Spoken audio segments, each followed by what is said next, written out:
레위기 17장 1절에서 16절까지 말씀을 중심으로 예수의 피, 어린 양 예수 그리스도의 피라는 제목으로 함께 은혜를 나누겠습니다. 우리 기독교는 일반 이방 종교와 같이 종교가 아닌 것입니다. 우리 기독교는 바로 생명입니다. 우리 기독교가 생명이 있다는 것은 살아있다는 증거인 것입니다. 다른 이방 종교인은 불교도 스가모니 죽었습니다. 이슬람교도 마호멧이 죽었습니다. 또 유교도 공자도 죽었습니다. 소크라테스도 죽었습니다. 그러나 기독교 예수 그리스도는 부활하셔서 지금도 살아 계시는 것입니다. 할렐루야. 그러므로 우리 기독교는 일반 종교와 같이 종교라고 말할 수 없고 살아있는 하나님의 말씀, 생명의 우리 기독교인 것입니다. 그래서 오늘 본문 말씀 레위기 17장 1절에서 16절까지 말씀을 보면은 그 말씀 가운데 피를 먹지 말라라는 말씀이 되풀이되어서 나오고 있는 것입니다. 그것은 이스라엘의 집뿐만 아니라 그들 중에 있는 타국인에게도 똑같이 적용되는 것입니다. 피를 먹지 말라고. 이 법을 어기면 그에 따르는 형벌이 있습니다. 하나님은 하나님의 말씀을 일부러 지키지 않고 고의적으로 자의적으로 범한 자에게 하나님은 이스라엘 백성들에게 진노를 내리시는 것입니다. 우리가 하나님 말씀으로 자범죄, 고범죄라는 것이 있지 않습니까? 고범죄는 고의로 짓는다는 것입니다. 하나님한테 일부러 죄를 짓는다는 것입니다. 하나님이 피를 먹지 말라 했는데 일부러 피를 먹는 거예요. 그래서 순대 뭐 이런 건 우리가 안 먹지요. 그래서 피를 먹지 말라 하는 것을 이스라엘 백성들이 고의로 죄를 범함으로 말미암아 이 고범죄에 해당되는 것입니다. 또 자기 스스로 알지 못해서 하나님의 율법을 계명을 어겨서 짓는 것이 자범죄가 되는 것입니다. 내가 그 피 먹는 사람에게 진노하여 그를 백성 중에서 끊으리니 라고 레위기 17장 10절에 말씀하셨습니다.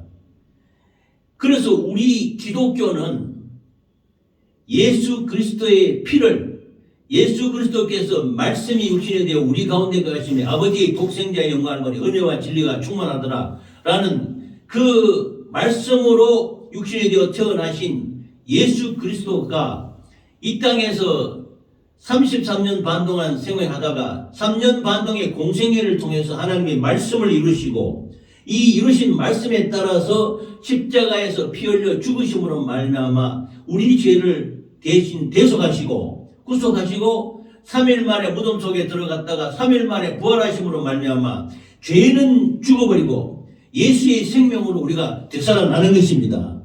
할렐루야.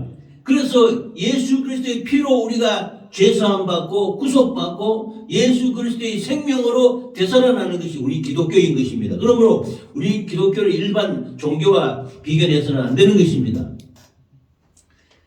제가 불신 가정에 태어나서 불교 가정이라고 하면서 우리 돌아가신 아버지가 족보에다가 불교 써서 또 주는 거예요. 그래서 불교를 그때 당시는 알지 못해서 그걸 심취하기도 하고 이렇게 했는데 그러나 거기에는 생명이 없습니다. 불교에는 생명이 없어요. 그냥 경전에 의지해서 그 석가모니의 말을 이렇게 따라가는 것인데 하나의 우상 숭배와 비슷한 것이지요. 그러나 우리에는 예수 그리스도의 살아계신 하나님의 말씀을 따라가는 것입니다. 할렐루야. 그래서 첫 번째로 피가 죄를 속한다. 그런데 이 본문 말씀 레위기 17장 1절에 16절 말씀에 보면은 하나님이 이 구약의 그 말씀을 주신 이유가 있습니다. 피가 죄를 속하기 때문인 것입니다. 피가. 또 피로서 속죄하라고 지시하는 까닭은 육체의 생명이 피에 있기 때문인 것입니다. 그러므로 피가 생명이기 때문에 일반적으로 짐승을 사람 대신 죽여서 그 짐승의 피가 완전히 흘러나오도록 하여 사람의 생명의 속전 대신 피를 흘린 속전으로 그 갚으신 것입니다. 그 지불금으로서 짐승의 생명을 하나님께 바쳤습니다. 그래서 대제사장은 그 희생 제물의 피를 대접받아서 이것을 제단에 뿌리든가 발라야 했던 것입니다. 이 피가 아니면은 대제사장도 그러니까 지성소에 들어갈 수가 없었습니다. 성소, 회막에 성소가 있고 지성소가 있는데, 지성소에는 1년에 한 번 대제사장이 예수의 양의 피를 들고 들어갈 때만이 죽지 않고 살아나는 것입니다. 그러므로 이 피가 죄를 속한다는 것입니다. 히브리서 9장 22절 말씀에 보면은 피 흘림이 없은즉 사함이 없느니라 고 했습니다. 로마서에 욕심이 잉태한즉 죄를 낳고, 우리 죄 짓는 이유가 있어요. 인간이 사람이 육신을 입고 있기 때문에 욕심이 있습니다. 욕심이. 삼정삼욕이라 하지 않습니까? 삼정에는 인정과 예정과 감정. 우리 육신 속에, 우리 마음 속에는 인정이 있습니다. 인정. 사람의 정. 인정과 감정. 뭐 성내었다, 화내었다, 잘내었다, 엉망했다, 기뻐했다 하는 감정이잖아요. 감정. 인정과 감정. 또 사랑하고 사랑받고 하는 예정이 있지 않습니까? 인간적인 사랑. 인정과 예정, 감정이 삼정이고, 삼정과 삼욕, 물욕과 명예욕과 성욕. 우리 물질의 욕심, 돈에 대한 욕심, 이 물질에 대한 욕심이 있는 것입니다. 물욕이 있어요. 물욕과 명예욕과 성욕. 명예욕, 사람이 높아지기를 원하는 것이죠. 첫 번째 물욕은 떡에 대한 문제입니다. 떡. 먹을 것, 마실 것, 입을 것, 이것에 대한 욕심이 있는 것이에요. 그 다음에 두 번째 명예욕이 있습니다. 그 다음에 또 정욕이 있습니다. 우리 몸의 정욕이, 성욕이 있는 것입니다. 이 욕심이, 육신이 있기 때문에 육신이 욕심으로 말미암아 죄를 짓고, 죄가 잉태한 즉 사망에 나는데, 그러므로 우리 죄를 해결할 방법이 없습니다. 예수님이 피 흘려주지 않으면, 그러면 구약시대에는 백성들이 어떻게 했냐? 짐승이 우리의 죄를 대신 짊어지고 죽는 것입니다. 양에게 손을 얹어서 내 죄를 양에게 전가시킵니다. 다 넣어주고 그 양을 대신 죽입니다. 그 죄값으로. 그래서 죽여서 그 피를 흘려서 그 피를 들고 제사장이 성소와 지성소 들어갈 때에 허락이 되면은, 용서되면은, 속죄를 받으면은 대제사장이 죽지 않고 나오는 것입니다. 나올 때 대제사장의 옷 입은 성의에 방울이 달려있는데 방울이 달랑달랑달랑 소리가 나면은 안 죽고 나오는 것입니다. 그래서 첫 번째가 피가 죄를 속한다. 피 흘림이 없이는 죄사함이 없다 그랬습니다. 예수님이 십자가에서 피 흘려 죽지 않으면 우리는 절대로 구원받을 수 없습니다. 구약시대의 백성들이 1년 동안 지은 죄를 전부 대제사장이 책임지고 그 죄를 짊어지고 가서 양에게 손을 얹어서 안수해서 그 죄를 다 양에게 전가시키고 그 양을 잡습니다. 소를 잡습니다. 염소를 잡습니다. 잡아서 죽음으로 말미암아 우리 대신 죽었다. 그렇게 해서 우리 죄를 용서받았습니다. 구약 백성들은. 그러나 우리는 피 흘림이 없이는 죄사함이 없다. 양은 올해도 죽고 내년에도 죽고 계속 죽어야 됩니다. 그래야 죄를 사하는데, 그러나 영원하신 대제사장이신 우리 주 예수 그리스도께서는 십자가에 한번 피 흘려 죽으심으로 말미암아 우리 모든 인류의 죄, 과거와 현재와 미래의 모든 죄를 다 제거하시고 대속하신 것입니다. 할렐루야. 그러므로 이 피가 죄를 속한다. 피 흘림이 없은즉 죄사함이 없다. 그래서 양의 피를 흘림으로 말미암아 그 피가 이스라엘 백성들이 죄를 사하였듯이 십자가에 흘리신 예수 그리스도의 보혈의 피가 우리 심령에 스며들면 우리의 죄가 깨끗하게 도말되는 것입니다. 할렐루야. 두 번째는 짐승의 피는 예수 그리스도의 보혈의 피의 예표, 예시이며 예수의 피가 유일한 속죄의 피이다. 그러나 그 구약시대에는 이런 그 피를 먹지 않는 풍습은 아주 좋은 풍습이었던 것 같습니다. 하나님께서는 그런 것으로 그가 명하신 속죄의 방법에 대한 존중의 마음을 지속하시고자 하였고, 모든 사람들이 마음속에 그 피를 먹지 않는 그 제도에 대한 경외심을 가지게 하셨습니다. 그러나 지금은 그 이유와 근거를 상실했습니다. 지금은 교회에서 양 잡고 소 잡고 비둘기 잡지 않지 않습니까? 이 십자가에 흘러진 피, 이 예수 그리스도 우리 심령 속에 스며드는 예수의 피가 있기 때문에 지금은 양 잡고 소 잡고 비둘기를 잡지 않습니다. 이미 2000년 전에 오셨던 예수 그리스도의 피가 사람의 죄를 속하는 유일한 방법이 되었고, 그 희생 제물의 피는 이것을 나타내는 오늘의 불완전한 상징에 불과했기 때문입니다. 그러므로 구약시대에 양을 잡고 소를 잡고 비둘기를 잡은 것은 올 2000년 뒤에 오는 예수 그리스도가 십자가에서 피 흘릴 것을 약속하신 예시인 것입니다. 할렐루야. 제가 지난주에 말씀하신 여호와 이레라는 것은 여호와의 산에서 준비되리라 했습니다. 여호와의 산에서 하나님께서 아들 이삭을 번제로 드리려 할 때, 이삭을 죽이려 할 때 숯불에 순양이 걸려있지 않았습니까? 그래서 여호와의 산에서 준비되리라, 이삭 대신에 죽는 순양을 준비하신 하나님께서 우리 인류가 죽어야 될 죄 대신에 아들, 독생자 아들 예수 그리스도를 준비하신 것입니다. 그러면 이삭은 번제로 죽으실 그리스도, 예수 그리스도를 예시한다고도 볼 수 있고, 그 순양도 예수, 십자가에서 피 흘려 죽으실 예수 그리스도를 예표하는 순양이라고 볼 수 있는 것입니다. 그래서 신약시대에 예수님이 세례 요한에게 세례받으러 나올 때, 요한이 세례받고 난 뒤에 예수 그리스도, 예수님을 보고 보라, 온 세상 죄를 지고 가는 하나님의 어린 양이로다, 이렇게 말씀하시는 것입니다. 할렐루야. 그러므로 2000년 전에 오셨던 예수 그리스도의 피가 사람의 죄를 속하는 유일한 방법이 되었고, 희생제물의 피는 그것을 나타내는 하나님의 불완전 상징이기 때문에 실제가 오면 예표로 물러나는 것입니다. 예수 그리스도가 십자가에서 피 흘려 죽으시면 구약시대에 짐승이 죽고 소가 죽고 양이 죽고 비둘기가 죽는 것은 이미 다 끝난 것입니다. 그러므로 우리가 지금은 제사 드리는 것이 아니고 예배 드리는 것입니다. 우리 죄사함 받은 은혜에 감사함으로 하나님께 지금도 저와 우리 부부가 우리 만나기 위해 앞으로 올 식구들이 같이 예배 드리는 것입니다. 하나님을 경배한단 말입니다. 하나님께 찬양과 경배, 영광을 주님께 돌린다는 것입니다. 할렐루야. 짐승의 피는 이제는 대속의 능력이 없습니다. 상실했습니다. 오직 주 예수 그리스도의 보혈, 예수님의 보혈의 피만이 우리의 대속의 능력을 나타내는 것입니다. 할렐루야.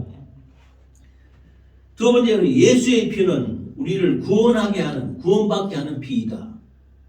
예수님께서 십자가 위에서 흘리신 피는 버림받는 자리에서 구원받게 하는 피인 것입니다.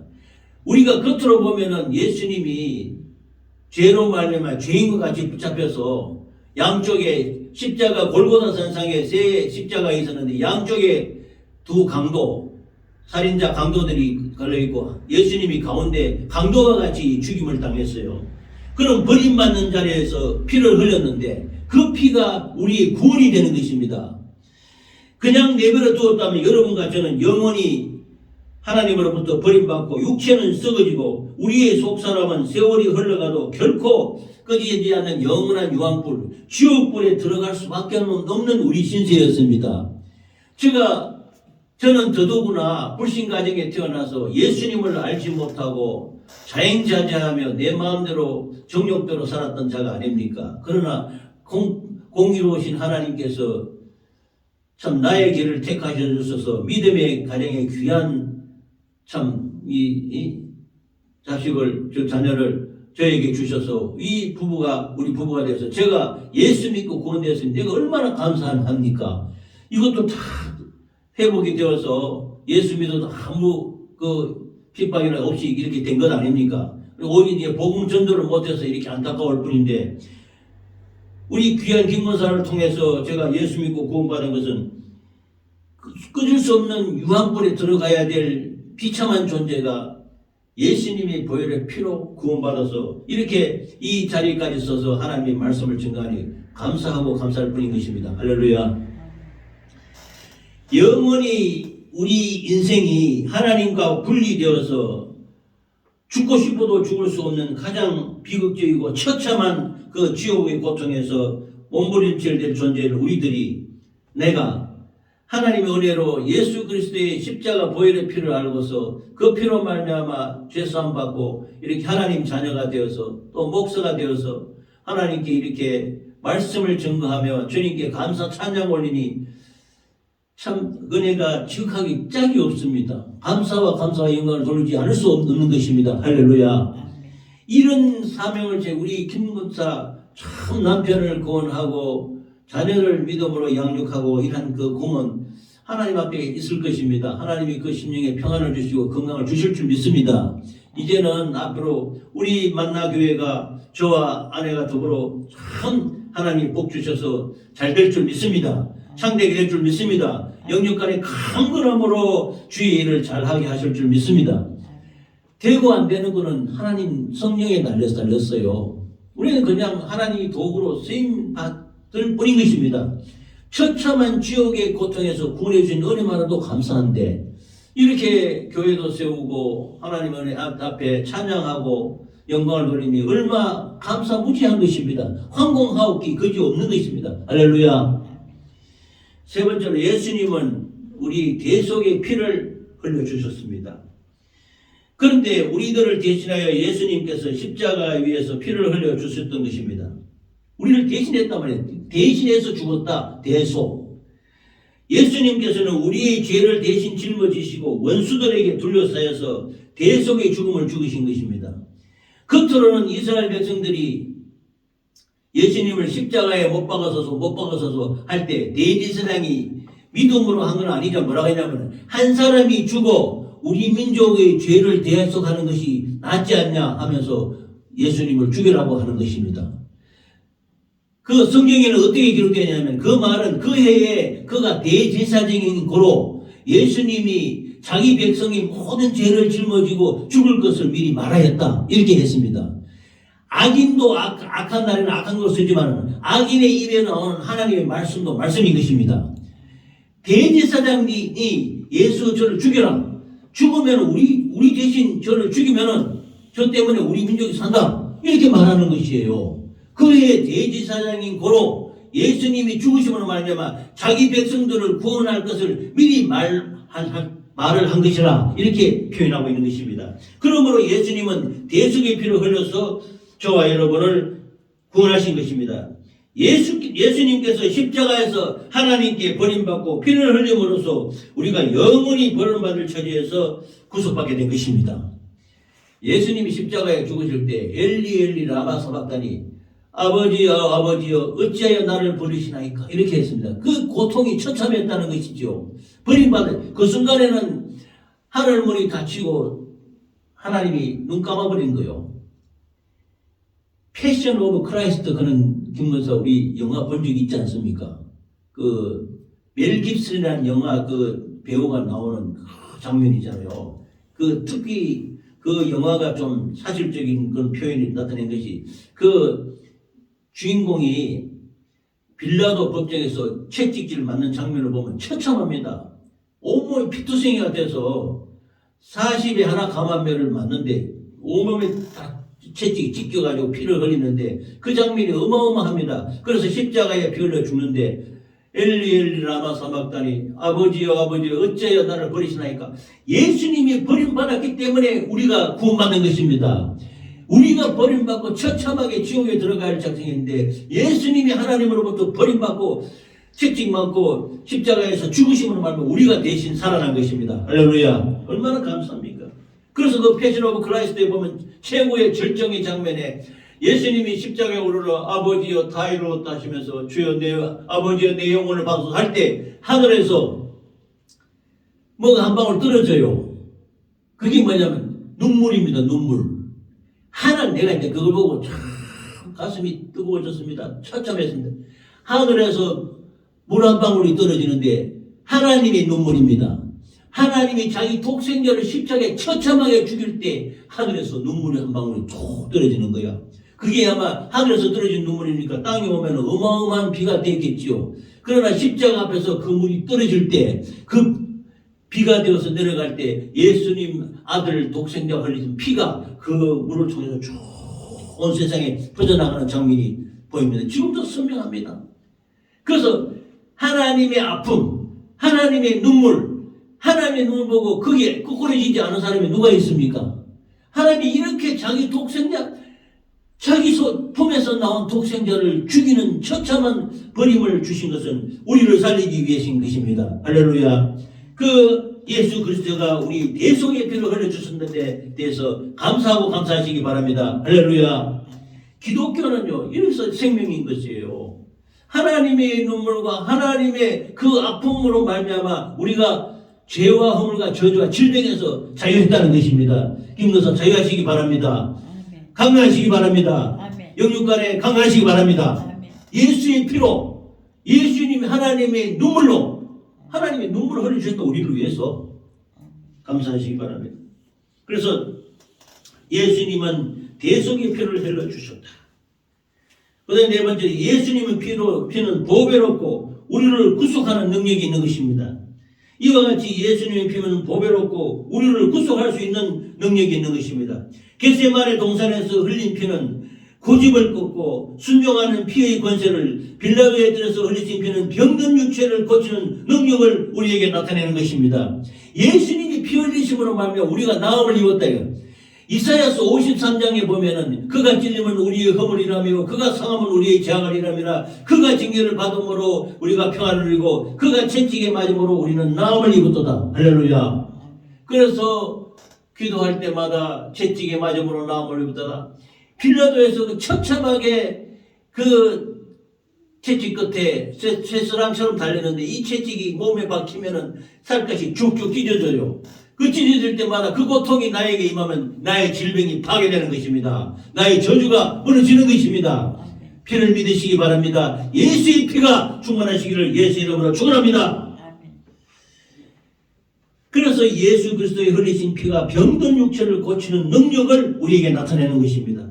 또한 가시관을 쓰시고 흘러내린 피는 우리의 삶의 가시, 은근키를 제하심으로 보다 온전한 삶을 살게 하는 능력을 우리에게 주시는 것입니다. 십자가 위에서 흘리신 피는 버림받은 우리 영혼을 대속하는, 구속하는, 대신 속죄하는 능력을 가지고 있는 것입니다. 할렐루야. 그러므로 예수의 피 아니면 해결책이 없어요. 우리 기독교의 능력은 예수의 피입니다. 예수의 피는 하나님이 피를 흘릴 수 없지 않습니까? 영이신데 눈이 안 보이잖아요. 근데 이 말씀이 육신이 되었다고 요한복음 1장 1절에 말씀하셨습니다. 말씀이 육신이 되어서 우리 가운데 거심에 아버지의 독생자의 영광을 은혜와 진리가 충만하더라. 그 말씀이 대신 육신이 되어서 대신 예수님께서 피 흘려서 돌아가시는 겁니다. 살이 찢기고 처참하게 피를 흘려서 우리를 위해 대속하시니 이 피가 능력이 있어서 우리에게 건강을 주고 우리 저주를 속량하시고 우리의 죄악이 무너지는 역사가 우리에게 나타나는 것입니다. 할렐루야. 그래 예수의 피는요 하나님과 우리가 가로막힌 담을 흘러버리는 능력이 있다 했습니다. 이사야에서는 우리가 하나님께서 우리와 하나님 사이에 가로막힌 담이 주홍같이 있을지라도 이 담을 예수님의 피로 흘러버렸다는 것입니다. 우리가 하나님과 길이 막혀가지고 하나님과 대화를 하지 못하고 하나님의 은혜를 받지 못하고 있는 것을 예수님의 피로 그 담을 쫙 흘러버렸다는 겁니다. 그 장벽이 무너졌다는 겁니다. 그래서 예수님의 피는 하나님과 우리와 가로막힌 담, 이 저주의 담, 죄악의 담, 죽음의 담을 흘러버리시고 우리가 하나님 안에서 예수 안에서 살아가는 능력을 우리에게 주신 것입니다. 우리 하나님 안에서 생활하는데 부족함이 없도록 우리를 만들어 주신 것입니다. 그래서 이 예수님의 피는 우리 하나님과 우리 인간과의 가로막힌 담, 장벽을 무너뜨리는 능력의 말씀이 된 것입니다. 할렐루야. 제가 시편 23장을 좋아하는 이유가 있습니다. 원수 앞에서 하나님 밥상, 건한 상을 차려놓으시고 상을 차려주시니 내가 한량하기 황공하기 그지 없다는 거요. 원수의 목전에서 내게 상을 베푸시고 원수가 악한 원수마귀 사단 귀신이 앞에서도 하나님 우리에게 상을 베푸시고 예수 그리스도의 피로 우리를 씻어주시고 거룩한 상을 주시고 우리를 영접해 주시고 우리를 대접해 주신다. 이렇게 예수님은 말씀하셨던 것입니다. 할렐루야. 이에 예수 그리스도의 보혈의 피에 감사하고 감사하는 저와 이름이 되시기를 예수 이름으로 축원합니다. 축원합니다. 아멘. 다시 한번 말씀을 정리하겠습니다. 레위기서에서는 이스라엘 백성들이 피를 먹지 말라 그랬습니다. 사도행전에 베드로가 회개하고 회심하고 마가의 다락방에서 120문도가 성령 받았을 때 이방 백성들이 수많은 사람 이방인에게 복음이 전파하게 되었습니다. 그래서 사도 바울을 이방인의 사도라고 합니다. 바울 사도가 3차에 걸쳐서 전도 여행을 가면서 유럽 전 지역에 복음을 전파하고 했을 때 이방의 사도로 불리면서 하나님의 말씀을 증거했는데, 이방인들의 유대인처럼 될 수 없지 않습니까? 지금 우리도 이방이었는데 이스라엘 백성들처럼 600여 가지의 율법을 다 지킬 수가 없습니다.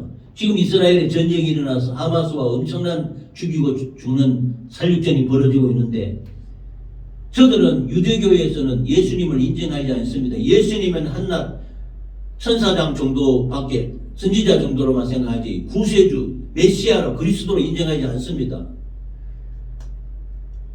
그런 그 유대인들에게 예수님은 피로 오신 것입니다.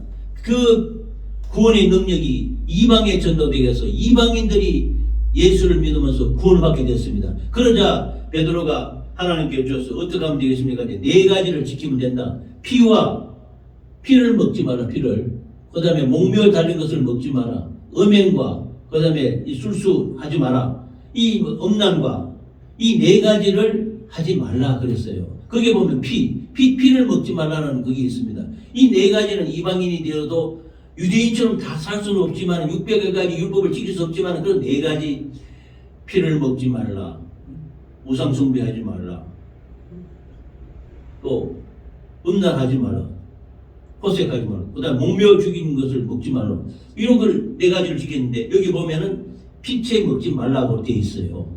그래서 그것을 이방인들도 지키도록 이렇게 안내를 했거든요. 그렇잖아요. 왜냐하면 오늘 말씀드린 레위기서의 피, 짐승의 피가 이 시대에 나타날 예수 그리스도의 피를 예표하는 것입니다.